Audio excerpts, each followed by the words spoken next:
Uh, I'm trying to think of things to call my fan base. Should I need to call them anything? Any suggestions? Why not?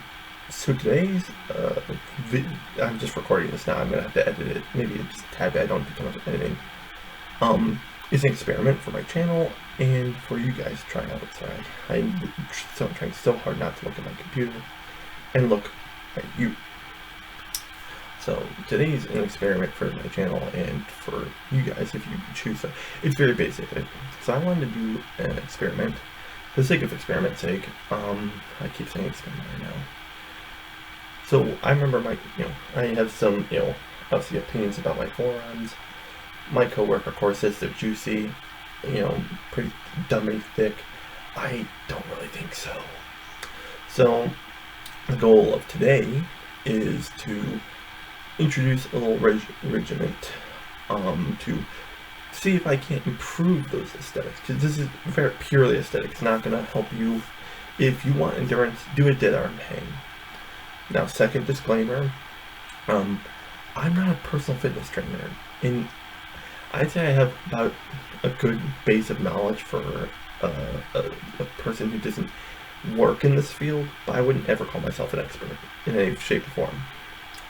So I've written it down. I know it's amongst these little data sheets and stuff for class. So it's just very, very basic exercise on like a 30-day thing.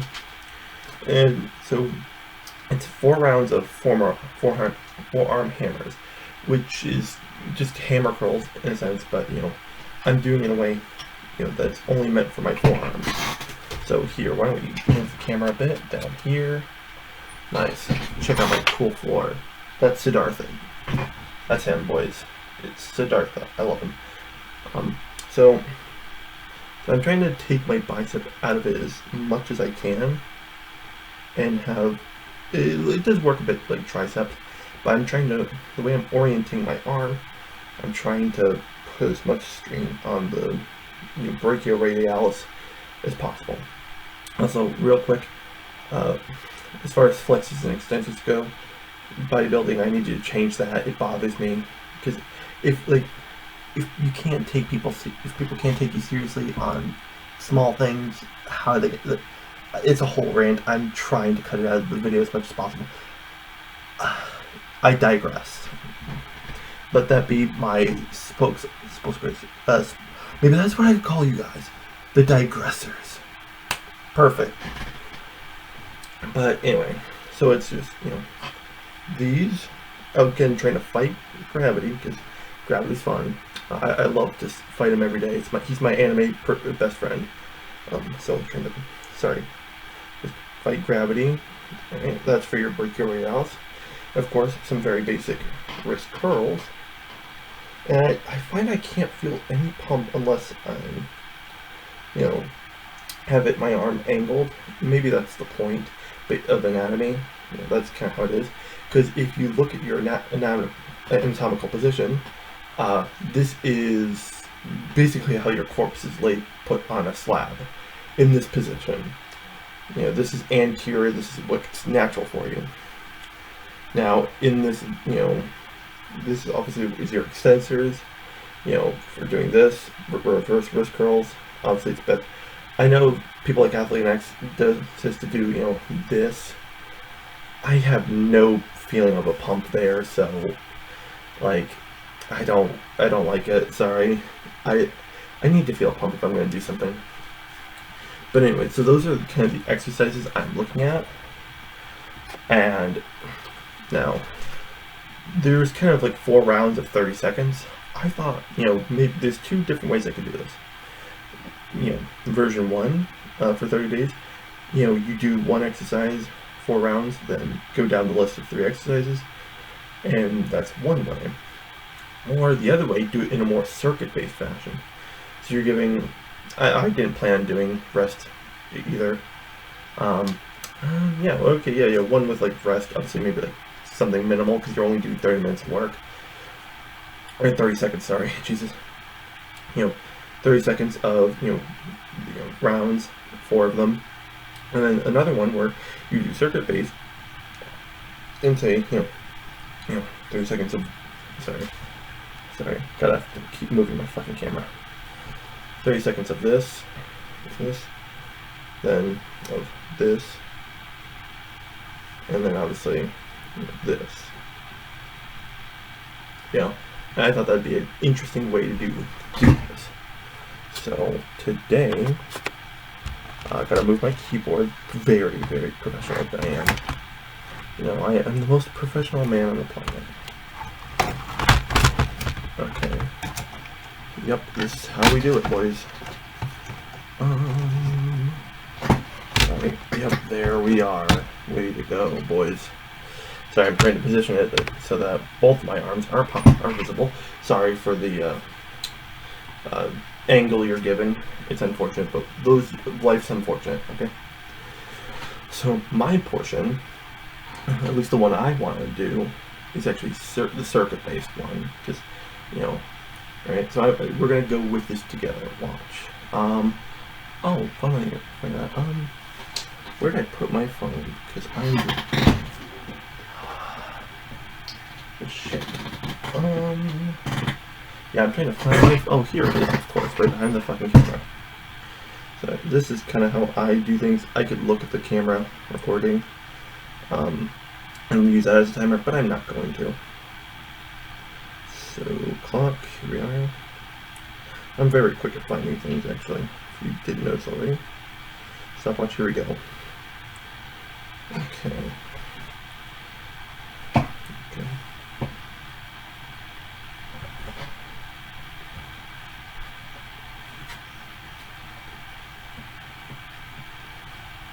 Obviously, I think for doing it this way, you might want to double the time. So, maybe I'll go 1 minute here,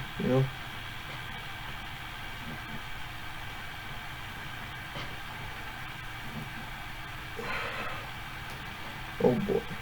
Maybe 1 minute's the way to go. I am using 5 pounds. This is one I keep constantly forgetting to mark what weight I am, even though that's probably very fucking important.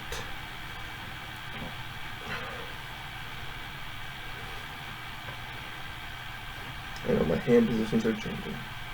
Okay. I'll say a good portion of circuit based is making sure you get controlled contractions as fast as possible versus bad ones.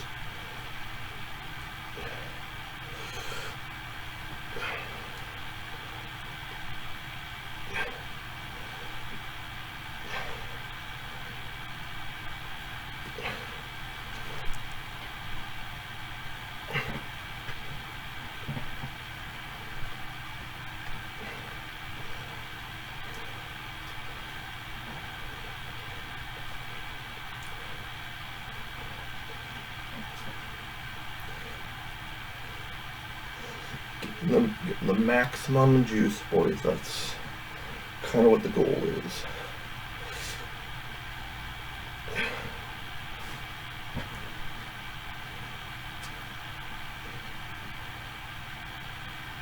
It's interesting. I thought I just saw some glow across my legs.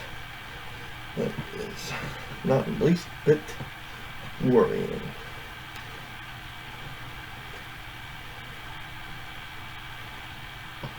One problem of doing this on my desk chair is that, let's see, there's a bit of an elephant in the room. So maybe if I recline a little bit, there we go. Yep.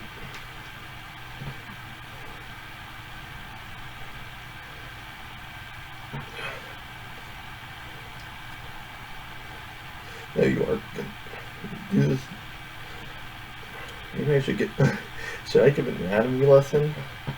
Or at least attempt to. Okay. I don't think I could. A lot of my focus has to be on what I'm doing at the current moment.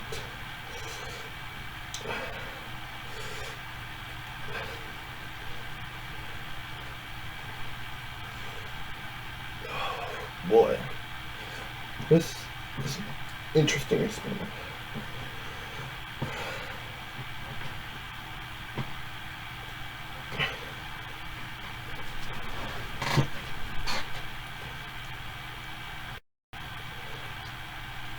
Obviously, say you wanted to use 5-pound weights for a circuit pound exercise because that's all you have. Well, progressive overload for circuit-based activities is a very interesting one. So obviously you could work on how fast you're able to do it. And that becomes kind of the progressive overload, doesn't it? How fast can you move 5 pounds of weight? Again, not an exercise, but given what I do know about exercise, progressive overload is always about making something difficult. Right now, I'm doing an exercise for my forearms with 5-pound weights. And given that I'm trying to be doing a very steady stream of activity, and then concentrating on my forearm too, like right now, I can feel that one forearm is getting more than the other, right? Okay.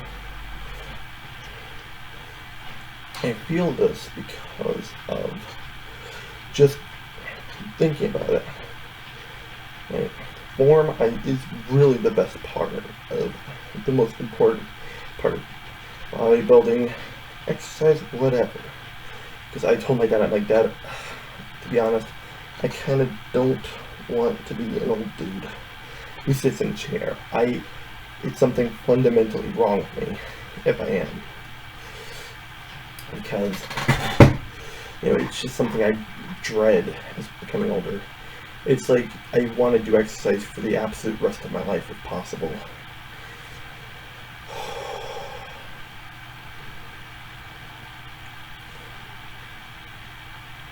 I can't remember, I don't think I kept count, but I'm pretty sure this is the end of 2, maybe 3. Well, we'll do an extra one. Maybe it'll be 5 on us, who knows?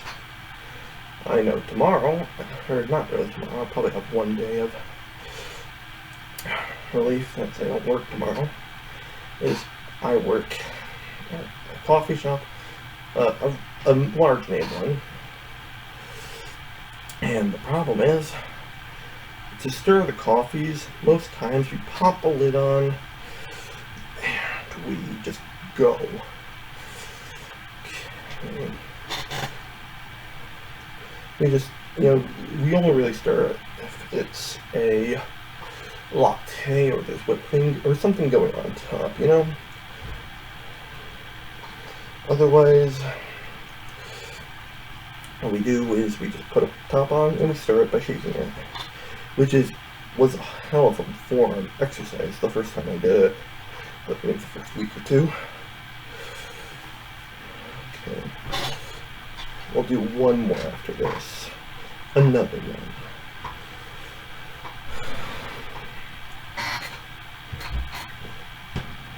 The interesting thing is the humps of my reclining chair, right? It slopes, so that's interesting. Okay.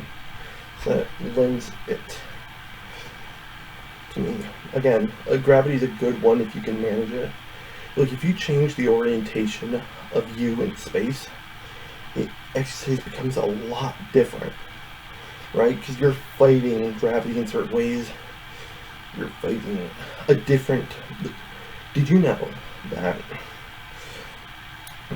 flat, square objects are the easiest things to break because force can be applied on one axis of the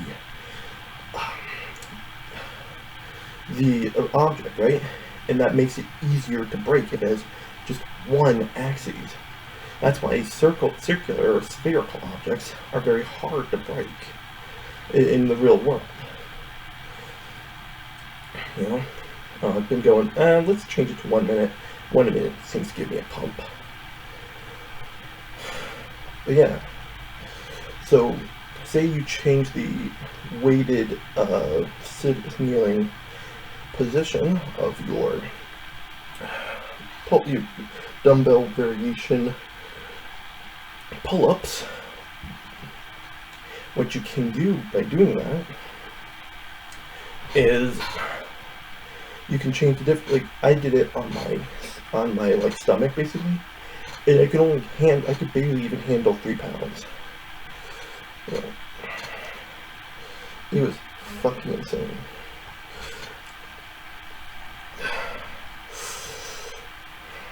Yeah, my computer timed out, and I can no longer see the feed. The screen is black. I have to wait till the end of this. Holy. Oh boy. Yeah, imagine this. This is some math my ex don't give you. Is physics lesson. I don't even know if that's physics. Geometry maybe? Geometry lessons as he gets pumped.